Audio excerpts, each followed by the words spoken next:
kung alam mong ang galaw mo, pang mabilisan, pang matikas. Pero kung ang galaw mo pang petiks-petiks lang, kasi kung compare mo yung sarili mo sa may mga resulta, guys, guess what? You're doomed to fail. Mag-ano ka, magkakaroon ka ng tinatawag na self-fulfilling prophecy na mag-fail ka. Magkakaroon ka ng mindset na pang-defeat, pang-talo. So don't waste your time. Yung mga prospect na nasa list ninyo, tawagan nyo na bukas yan. Kasi pag hindi nyo tinawagan yan, sa bilis ng ibang tao, makita mo na lang dyan, bumibili na sa counter. Tapos sasabihin mo yung nagdala, akin yan eh. Paano mo nasabi? Na-imagine ko, akin yan. Buisit. Inangkin dahil na-imagine niya daw. Eh meron policy dito. First touch dito. Kung sino makapag-present, yun. Hindi pwedeng, akin yun, ba't niya kinuha? Nakausap mo na ba? Yun lang, tip pa. Nagets niyo ako? Yes. That prospect in your mind, talk to them. You never know. Bukas makalawa. That out of town you wanna go para mag-present, puntahan nyo na. That phone call you wanna make, tawagan mo na. That chat you wanna start, i-chat nyo na. That PM you keep on delaying, i-PM mo na mamayang gabi, lakasan mo na yung loob mo. Yung iya-iya, ako, maniwala ka. Pipigilan ka niyan para magtagumpay. Reinventing the wheel. Yung iba ginagawang square, bilog nga eh. Paano tatakbo yung wheel? Eh, ginawang square. Don't ignore our training. Don't ignore the flight path. Siguro kung piloto ka, may flight path ka, hindi mo sinunod. Mawala ka. Minsan, hindi mo alam, pabagsak ka na pala. Don't reinvent the wheel. Kung ano yung path natin, kung ano yung sinasabi namin training, kung ano yung modules, huwag nyo isi-shortcut. Huwag lalaktaw. Umattend kayo ngayon, attend ulit next Friday. Yung videos, pag lumabas, huwag nyo mamadaliin. Yung workbook, pag lumabas, huwag nyo susulatan mag-isa para lang masabing, purse ako, purse. Ano ka, elementary? Di ba nung elementary tayo? Naalala ko nung bata, di ba? Pag may teacher, sinulat, unahan. Kahit di mo naiintindihan, basta matapos. Iba na to. We are living on a different age. So, may natutunan ako sa dati kong mentor na hindi ko malilimutan. Tungkol sa pag-gym kasi na tinuturuan niya yung anak niya mag-gym. Unfortunately, yung anak niya mayroong scoliosis. So, nahihirapan yung bata. Pero sabi niya, total nahihirapan ka na rin lang naman sa ginagawa mo. Gawin mo ng tama. Ang ganda ng lesson dun eh. Kasi when you go to the gym, it's not just lifting weights. When you run, it's not just running. When you go on the treadmill, it's not just going on the treadmill. May proper form po yan. Pag nagbuhat ka, may proper form. Minsan, para maging madali, nako-compromise yung form.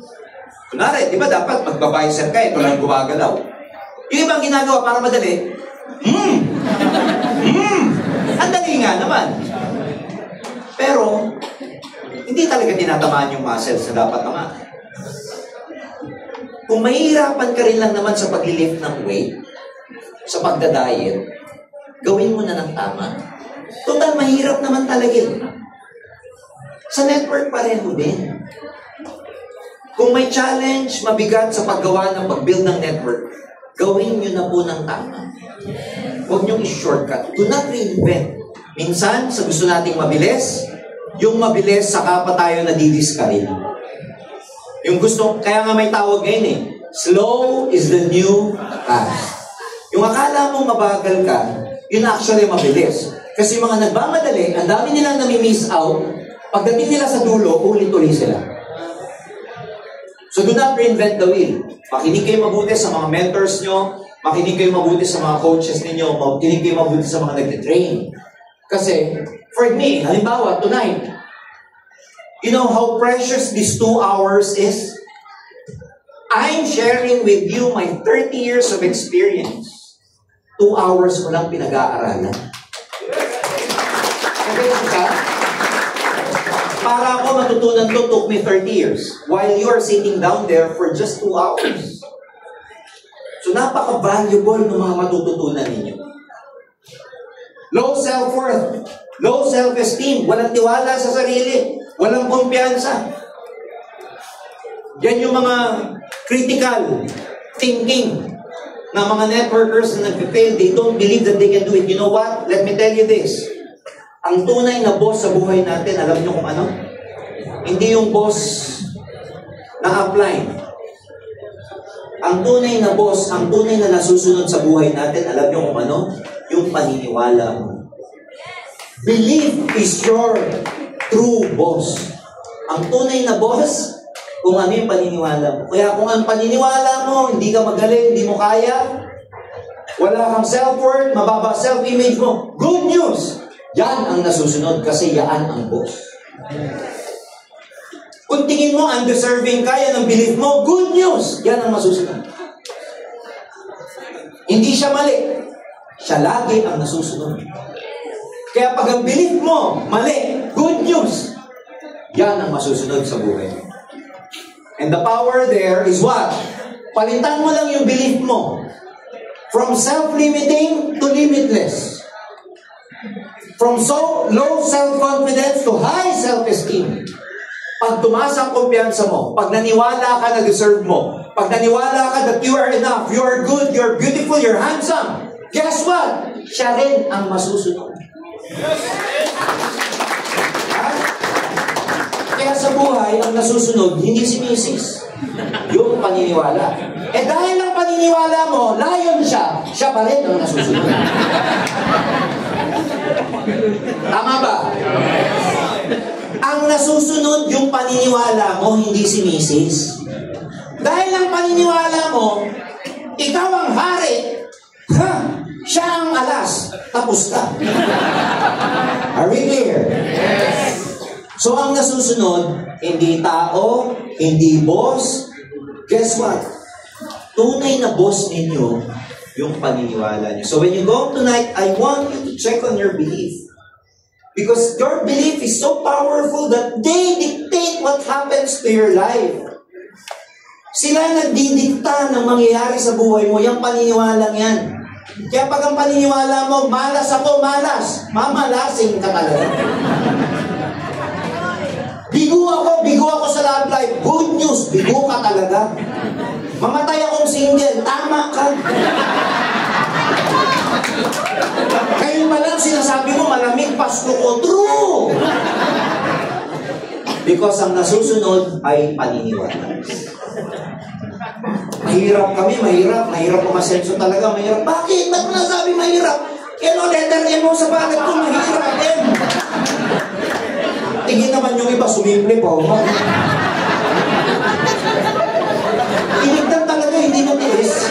Nasa likod, hindi ko sasabihin mo kulay ng damit. Blue. Gumano yun?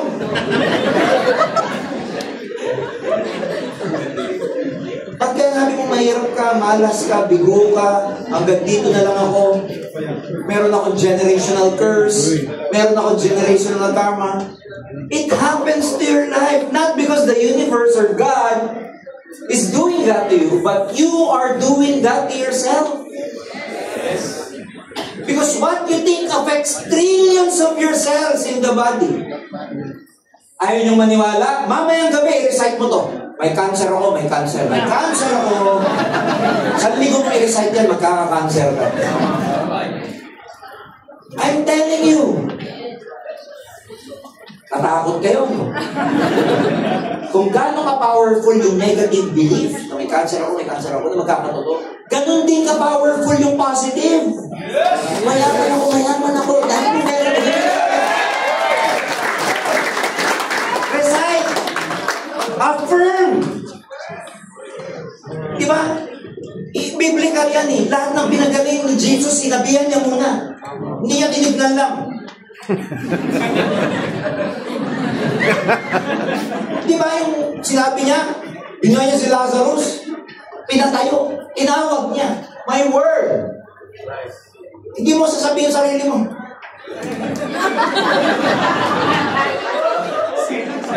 I-affirm mo, tingin mo sa lamin, ang galing mo, kaya mo to, magiging milyonaryo ka, magiging legacy.